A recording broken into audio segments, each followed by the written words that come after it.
তো বন্ধুরা আজকে গিয়েছিলাম আসানসোল। আর আসানসোল হটন রোডের ঠিক সামনেই রাস্তার পাশেই দেখলাম এক কাকু তেলে ভাজার স্টল নিয়ে বসেছে। এই কাকুর দোকানটা প্রায় 50 বছর পুরনো।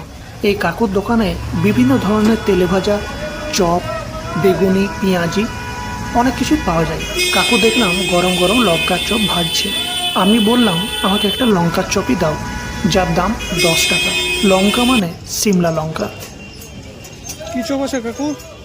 ভেজিটেবিল, সোয়াবিন, আলু, বেগুনি, ক্যাপসিকাম। এগুলো কি চপ? এগুলো এটা ভেজিটেবিল, এটা সোয়াবিন। আর এইগুলো কত করে বানাচ্ছ? এটা 10 টাকা। এটা বানিয়ে দাও একটা। কি নাম এটা? লঙ্কা লঙ্কা। লঙ্কার একটু বানিয়ে দাও। আড়াই।